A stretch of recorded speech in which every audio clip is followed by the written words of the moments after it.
শুভ সন্ধ্যা বন্ধুরা, welcome to my blog and আশা করি তোমরা ভালোই আছো। ভোলেনাথের বাঘ পূজার উদ্দেশ্যে রওনা দিলাম আমরা সবাই। অনেকটা দেরি হয়ে গেল ভিডিওটা দিতে, যার জন্য দুঃখিত।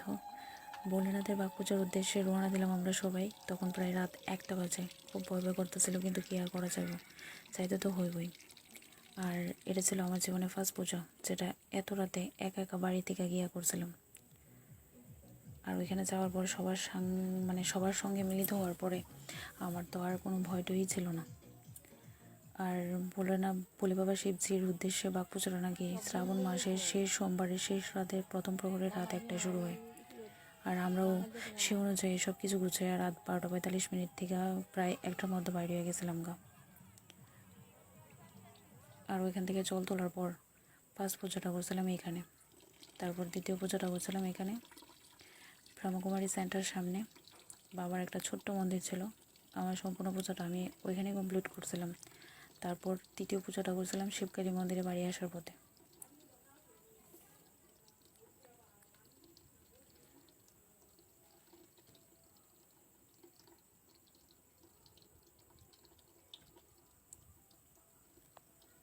ওম নমঃ শিবায়, ওম নমঃ শিবায়, ওম নমঃ শিবায়। শান্তায় কারণত্রয় হি তবে নিবেদমি চাত্মানঙ্গতি পরমেশ্বর।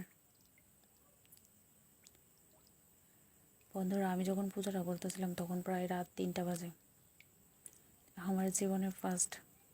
আর এই পূজাটার নাম আসলে কি বাঘ পূজা নাকি বানলিঙ্গ পূজা নাকি ভোলে বাবার পূজা ঠিক আমি জানি না।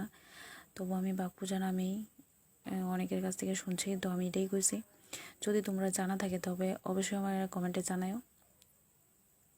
আর তোমরা কারা কারা এবার বাবার পূজা করছো এটাও জানাও। আমার তো খুব ভালোই লাগছে। যখন বাড়ি ফিরি তখন প্রায় 4:30 বাজে, মানে প্রায় 4:30 পৌনে 5টা এরকম বাজে। তারপর বাড়ি আসার পরে আবার বাড়ির পূজা কমপ্লিট করলাম।